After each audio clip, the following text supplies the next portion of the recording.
এই এতদিনের অভ্যেসটা ভেঙে যাবে হুট করে, একটা কেমন একটা হচ্ছে, কিন্তু ঠিক কি হচ্ছে বলে বোঝাতে পারবো না। I think Juni I think দিয়া ইজ ভেরি পেশেন্ট। সবার সাথে সবার একটা খুবই ভালো বন্ডিং। অঙ্কিত তো একটু অন্য ধাঁচের একটা চরিত্র, ওর থেকে যতগুলো ভালো ভালো জিনিস আছে ওইগুলো পিক করে নিজের লাইফে একটু ইনকর্পোরেট করার চেষ্টা করো। 2 বছরের পথ চলা আজকে শেষ হচ্ছে। দুজনকে জিজ্ঞেস করবো, খারাপ লাগা তো নিশ্চয়ই আছে, কি চলছে এখন মনের মধ্যে? ডেফিনেটলি অলমোস্ট 2 বছর একসাথে সবাই কাজ করছি, একটা ফ্যামিলির মতন হয়ে গেছিল। আর এখানে খুবই ইউনিক ব্যাপারটা, তবে কারোর সাথে কারোর কোনো সমস্যা ঝামেলা ঝগড়া সেগুলো হতো না এতদিন। সো সবার সাথে সবার একটা খুবই ভালো বন্ডিং। খারাপ লাগছে ডেফিনেটলি, আরও বেশি খারাপ লাগছে এই সেটের জিনিসপত্রগুলো গোছানো হয়ে যাচ্ছে এইটা দেখে, মানে যে প্যাকিং স্টার্ট হয়ে গেছে, সব কিছু লাইটগুলো ওদিকে খোলা, স্ট্যান্ডগুলো ওদিকে রাখা, সব রিটার্ন চলে যাবে, প্রপস সব আলাদা করে রাখছে, এইগুলো দেখে একটু বেশিই কষ্ট হচ্ছে। এতক্ষণ যাই হোক ঠিক ছিল, আমাদের লাস্ট শটও হয়ে গেল। আর সাথে সাথেই আমরা দেখি যে কোনো সিরিয়ালে মুখ্য চরিত্রকেই বেশি প্রায়োরিটি দেওয়া হয়, তাদের ফ্যান বেস থাকে, তাদেরকে এত ভালোবাসা দেওয়া হয়।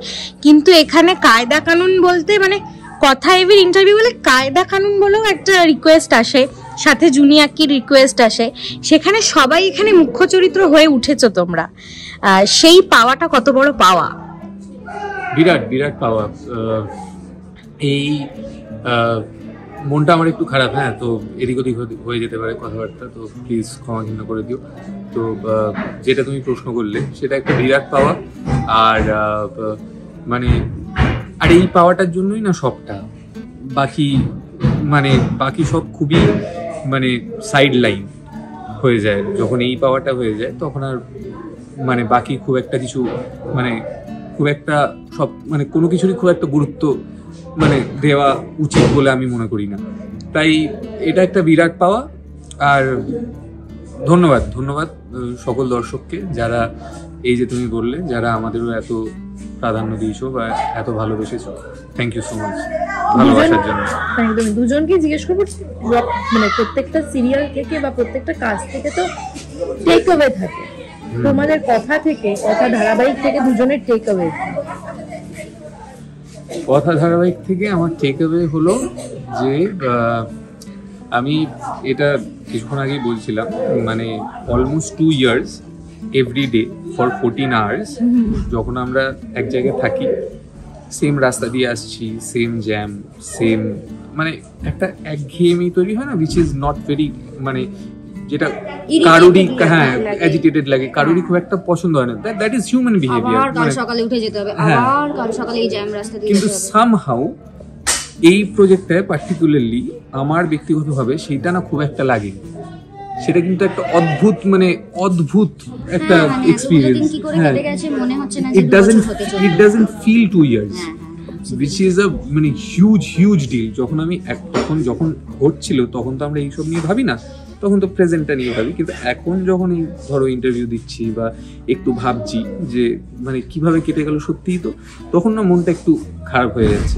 সত্যিই তো এত ভালো যে ছিল, এই যে আমরা we didn't feel anything, we didn't feel this 2 years, এটা কিন্তু একটা বিরাট পাওয়া। এটা খুবই মিস করার মতো একটা জিনিস। আর আমি ব্যক্তিগতভাবে খুবই মিস করবো। আমি এখনো ভেবে উঠতে পারিনি টেক অ্যাওয়ে এটা ঠিক কি, আমি এখনো অ্যাওয়ে হতেই পারিনি ব্যাপারটা থেকে, এখনো ওই ব্যাপারটা হচ্ছে না। হ্যাঁ, মনে হচ্ছে যে আর আসবো না কাল থেকে, এই এতদিনের অভ্যেসটা ভেঙে যাবে হুট করে, একটা কেমন একটা হচ্ছে, কিন্তু ঠিক কি হচ্ছে বলে বোঝাতে পারবো না। বা ঠিক কি নিয়ে যাচ্ছি সাথে করে, ডেফিনেটলি অনেকগুলো ভালো ফ্রেন্ডশিপ নিয়ে যাচ্ছি, ভালো বন্ডিং নিয়ে যাচ্ছি, অনেকগুলো ভালো স্মৃতি নিয়ে যাচ্ছি, অনেক ফ্যান্সদের ভালোবাসা, আশীর্বাদ, সাপোর্ট নিজের সাথে করে নিয়ে যাচ্ছি। এবং আশা করব ফিউচারেও সেগুলো আমার সাথে থাকবে, আমাদের সবার সাথে থাকবে। বাস আপাতত এইটুকুই ভাবতে পারছি। আর আমি নিউ কনসেপ্টটাই এই যে একঘেয়ে না লেগেও থেকে, এই যে একঘেয়ে না লাগাটা বা এই যে অদ্ভুত একটা ফিলিং, যেটা শুধু when I go in the past তখনই আসছে, এটা একটা huge take away for me. আর সাথে সাথেই আমরা দেখি যে শুটিং এ তোমরা বেশি সময় কাটাও, মানে এটা একটা দ্বিতীয় বাড়ি বলতে পারি। তো সেখান থেকে নিজের পছন্দের কিছু জিনিস পিক করা হয়েছে যে এই জিনিসটা আমি নিয়ে যাব কথা স্মৃতি হিসেবে? চশমাটা নিয়ে যাবো অ্যাজ সুভিনিয়ার, আর আর কিছু ভাবিনি। আচ্ছা, চশমাটা কি এখানকারই? হ্যাঁ, আর কায়দা কানুনের একটা ছবি আছে আমাদের, যেখানে ওই অ্যানিমেটেড ভাবে, মানে অ্যানিমেটেড, হ্যাঁ মানে আমাদেরই ছবি বসে ক্যারিকেচার করা একটা ছবি which is framed। ওইটা আমার আর প্র্যাটির মধ্যে একটা ঝামেলা চলছে, whoever gets it বড় মারপিট will take it। আর দিয়াদি কি নিল? আমি কি নিয়েছি?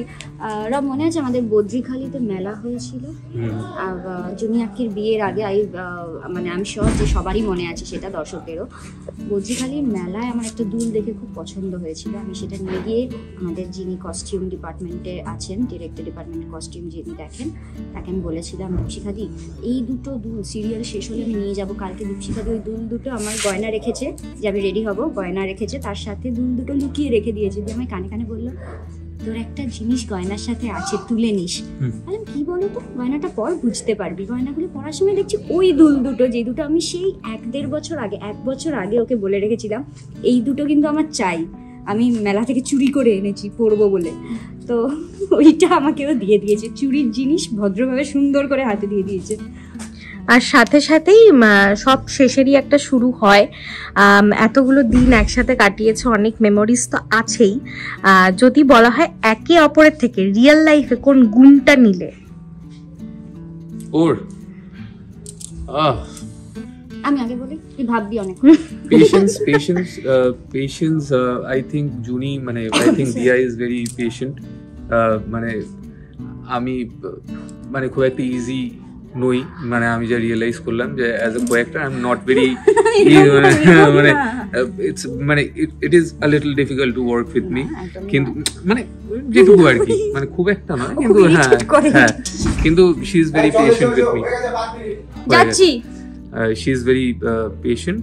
তো এই গুণটা যদি আরেকটু যদি লাইফে পেশেন্ট হতে পারি তাহলে হয়তো। না রব নিজে খুব পেশেন্ট এন্ড ভেরি কুল। আমি ওটাই বলতে যাচ্ছিলাম যে রব খুব কাম থাকতে পারে। মানে আমাদের কি হয়, দেরি হয়ে গেছে হয়তো আসতে, অনেকটা দূর তো এটা বাড়ি থেকে, আসতে দেরি হয়ে গেছে, কেউ কিছু বললো, দিয়া অনেকটা দেরি হয়ে গেল, একটু তাড়াতাড়ি রেডি, হ্যাঁ যাচ্ছি করছি, এই আমি তাড়াতাড়ি এটা করে দাও, এই আমি তাড়াতাড়ি ওটা দাও, এরম এটা হয়ে যায়। রবকে দেখেছি, এলো লেট হয়ে গেছে, রবদা আজকে খুব লেট হয়ে গেল, ও লেট হয়ে গেল, বলো চলে গেল। আমি লাইক এই ব্যাপারটা শিখতে হবে, এই ব্যাপারটা নিতে হবে, এত হড়বড় করলে হবে না জীবনে, নিজেরই ক্ষতি হয়ে যাবে, শান্ত থাকতে হবে। কথা তো মানুষের সাথে ওতপ্রোতভাবে জড়িয়ে আছে, পুরো পুজো মানুষ কথা দেখবে সময় বের করে ঠিকই। সব শেষে যদি শেষ মেসেজ হয় তাহলে কি বলবে দর্শককে? প্রথমেই বলি শুভ শারদিয়া পুজোর সময়, সবাই খুব খুব ভালো থাকো, আবার দেখতে পাবে ডেফিনেটলি খুব তাড়াতাড়ি, এবং তোমাদের ভালোবাসায় আবার খুব ভালো চরিত্রতেই দেখতে পাবে আমাদের সবাইকে, প্রত্যেককে আলাদা আলাদা জায়গায় হয়তো দেখতে পাবে, বাট সবাইকে খুব ভালো কাজে দেখতে পাবে, কাজ করতে দেখতে পাবে। তো ইয়েস, সবার পাশে থেকো, ভালোবাসা দিতে থেকো আগামী দিনেও, আর নিজেরা খুব ভালো থেকো, একে অপরের সাথে আনন্দে থেকো। আর অঙ্কিতকে এতদিন পর্দায় দেখেছো, অঙ্কিতের থেকে মানে অঙ্কিত তো একটু মানে অন্য ধাঁচের একটা চরিত্র, ওর থেকে যতগুলো ভালো ভালো জিনিস আছে ওইগুলো পিক করে নিজের লাইফে একটু ইনকর্পোরেট করার চেষ্টা করো। As a man you will be a better man, মানে আমিও সেটাই চেষ্টা করবো, রবও সেটাই চেষ্টা করবো।